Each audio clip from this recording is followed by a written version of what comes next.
Hello and welcome back to my GTNH playthrough. It is Thursday, May 28th, and we're over here at my forge. I just, here a few minutes ago, upgraded the laser hatch coming in here because recipes are getting painfully slow, and I'm needing lots and lots of stuff out of this guy. And my only way I'm going to speed everything up is if I'm able to craft more dimensional forges with at least hypogen coils, so I need hypogen to not take forever and a day. So right now I just upgraded it to UIV 256, but I would like to go higher. I am a little hesitant because in the last week since I've posted, I haven't gotten much done. But one of the things that has consistently taken up a bunch of my time is trying to upgrade everything basically to support creating more NAC 5 fuel. I am slowly gaining it finally. I'm at 60k. I actually got down to like a scary 40 earlier, but it's not great power situation. But we'll get into that. So one of the main progress I made was technically on Monday, the discovery, which was the wireless network. Now you can see down in my lower left corner, it's in red because it's going negative, and that's because I realized I was still just pumping really all my NAC 5 into the capacitor well beyond what I needed for the moment, so I'm letting that build up because I do use the NAC 5 for individual reactors. But what I mean is, so where we left off, I was exploring options trying to figure out how to get to the Dyson swarm. That way I could realistically generate enough power to not have this take a million years to get enough power for the wireless network. And then it's like I did a bunch of random upgrades last week, and I was also really short on Infinity Catalyst, and I cannot remember if I showed it off, but I even ended up crafting and setting up an entirely second space elevator for specifically mining. This guy right here, it's actually, I believe I talked about it because this one's my first with the Mark III motors on it, so it does have the expansion ring, though ironically I'm not actually using even the 3 bonus ones that I can use yet because I plan on throwing my assembly line 2s on here, but I haven't crafted those yet either. But that's because, like I said, so I haven't done much. Work's been busy, which I won't bore you with, but I haven't been able to play much, and every time I log in I'm like critically short on resources, it feels like, so I've just been spending time upgrading random stuff throughout the base. But with the wireless thing, so I was like, how are people solving this problem? Because getting to the Dyson swarm basically felt like untenable, because even with that full other space elevator with everything running, I was just like critically short on Infinity and stuff. So then I had read the wiki, and I haven't gone back to double check to see if I just misread it, but I ended up seeing a comment in Discord that was like, oh, when you turn on the wireless capability, it cuts the capacity by down to like 1/10. I was like, wait, what do you mean turn on? Because I thought just having the capacitor in there is what did it, and then when you cross the wireless threshold, every few minutes it updated. Turns out, no, you just need to turn it on. So that was not the brightest moment. But because of that, I was able to turn it on and finally start using this plasma forge, which has been, or plasma mixer, which has been the goal for a while. Now, when I first set it up, I did set it up down here. So again, this would have been Monday. And that was the only thing I did. I set it up, and I essentially put in, like if we were to pretend it's not on this floor, doesn't have any of this stuff on the side of it. I literally only had input output, with this input being the passive recipe for resplendent plasma, resplendent catalyst, because resplendent's what I wanted to start using for Infinity, because Infinity is or was the main problem for being able to craft all the Dyson stuff, because you just need so much. But with plenty of resplendent catalyst, we can get a pretty nice recipe, which is, I don't know why I'm doing it this way. Resplendent to Infinity. Not this guy. This is just for 1 ingot, but this. This guy right here for 9216, which is, if you do the math, that's a stack of infinity. This says 125 seconds. Realistically, it was 30 seconds until I upgraded the hatch now it's every 15 seconds I can get a stack, as long as I have enough of this. This stuff, with the current just one of these right now, it essentially takes 5 seconds times 50, which is 200 seconds. So divide that out by 60, like 3.5 minutes per stack of infinity, versus what I was going through before and the amount of infinity needed. Then today finally got caught up and was able to actually start playing and start messing around with trying to speed everything up.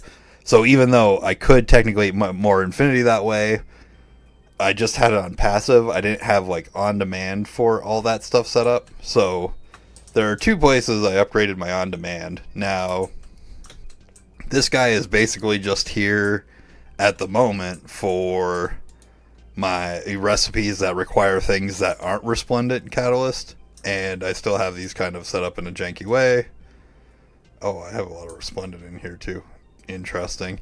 And this one is not set up for really well for on-demand stuff. Right now, it does have on-demand recipes, but if I were to start doing crazy crafts, the AE system doesn't know, for example, there's 4 million prosaic in here, or all this resplendent here.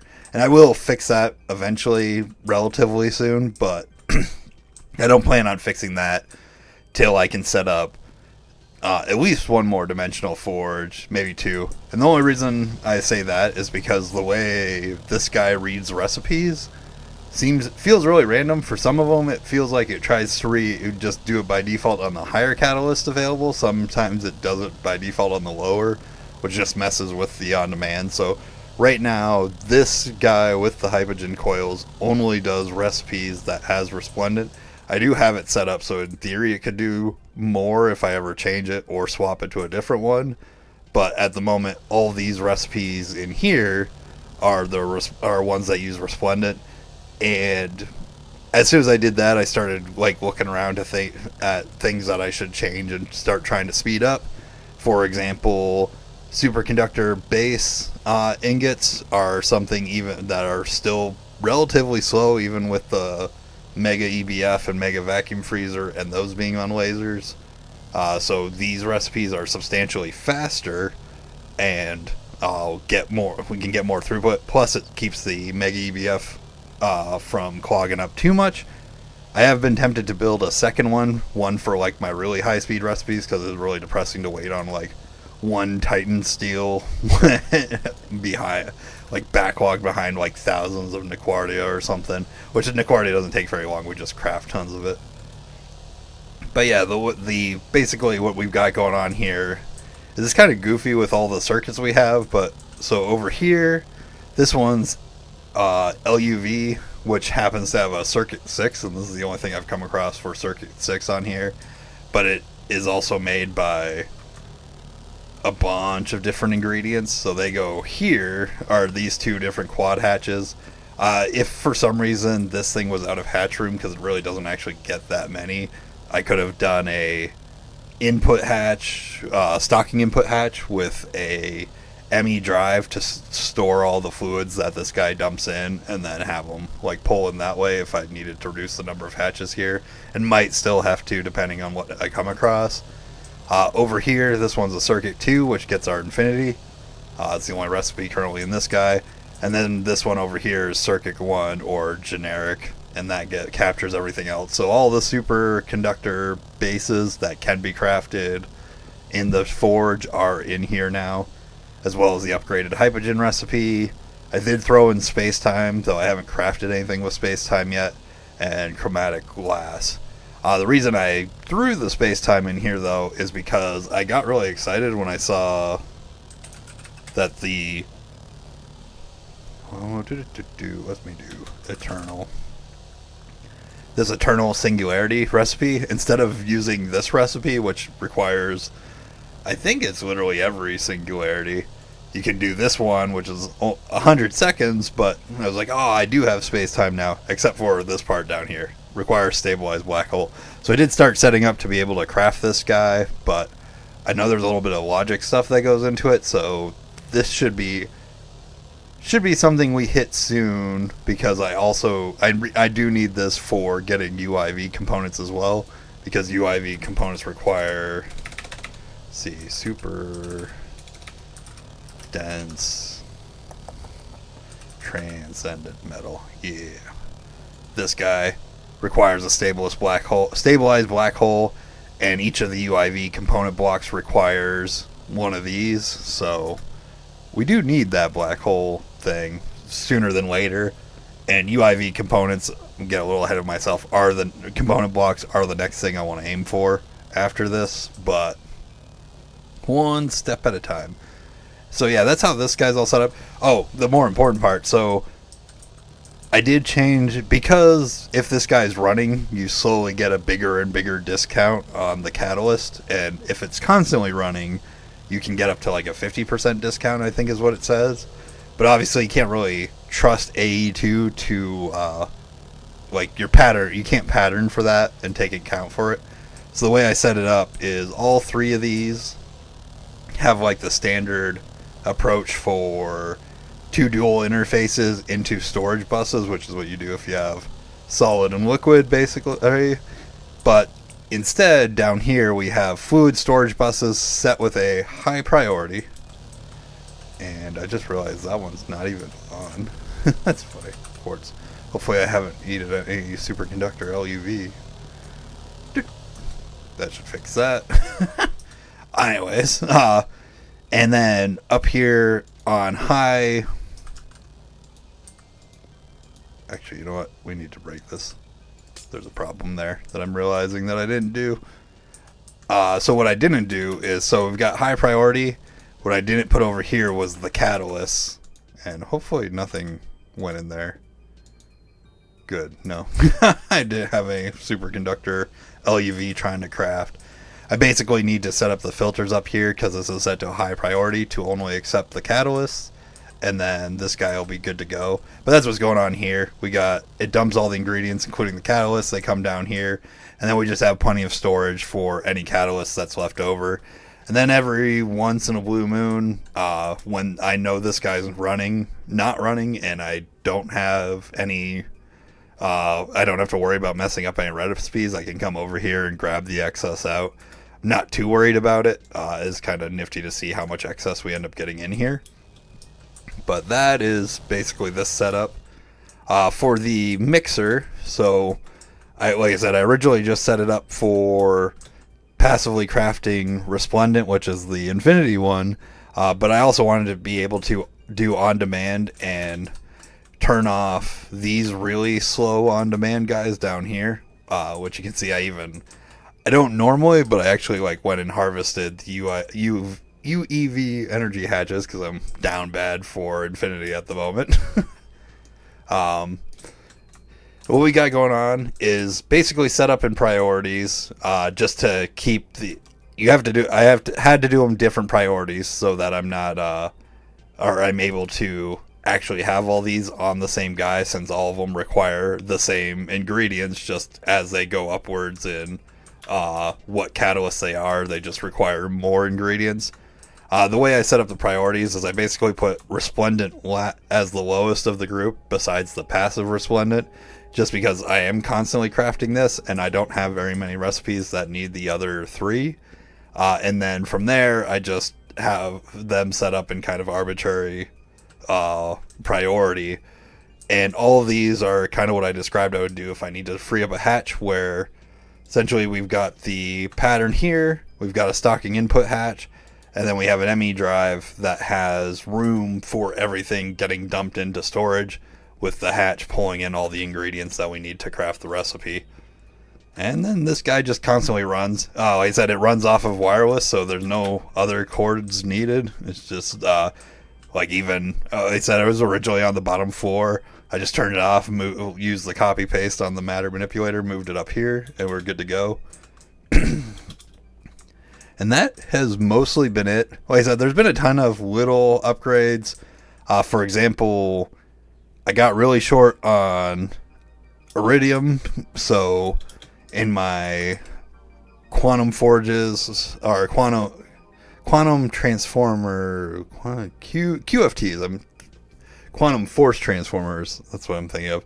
I set up so that it's by default using highest priority for the iridium combs, with specifically need iridium, osmium, and platinum, and I think palladium to get the molten version. And then I've changed all the patterns, including the superconductor base ones, at the same time, to now have to be made into shape instead of over in the Mega UBF as well.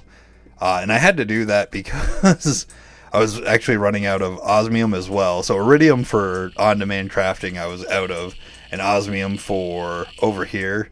Now, I couldn't track down where all of my osmium is going, so I set up this guy specifically just to turn osmium ingots back into powder to keep this stuff alive. So you need osmium for the Xenozine. I did go through and also upgrade like the hatches on all this stuff because I was also short on Radox. And then one of the reasons I realized was over in this Mega Cracker, Mega Oil Cracker, we use super light Radox and light Radox. You have both these, come in here, except for light Radox is only there to turn into super light Radox, and super light Radox gets turned on and turned into the Radox gas, which is ultimately turned into the Radox polymer. For the Dyson stuff, I ended up turning off all those crafts because I just had too many things going on, and I noticed I was like draining power fast. But the stuff I didn't have crafting currently was all because I was out of Radox as well. So now that's gotten a big boost. And let's see. Oh yeah, 91k. I should be able to actually craft everything from the Dyson swarm now. It's just a matter of, I know I don't have enough infinity. And I'm kind of like torn whether I want to go for the UIV components first, because you need 500 and something of a bunch of UIV components to craft the first Dyson swarm. But on the flips, so obviously doing the components would save me a bunch of resources. Don't necessarily, I've said it a bunch of times, I don't really care about the number of resources. It's a matter of time. And if I can craft all those in a component assembly line, that'll be substantially faster. On the flip side, NACV, I only have 61k, and if this runs out, I'm going to be in a huge pickle of like power issues. So if I set up the Dyson swarm and then make drones a priority, it's not exactly cheap, and it'll obviously get way cheaper with the component blocks, which is kind of why I'm tempted to do the component blocks first. I don't know. We'll see.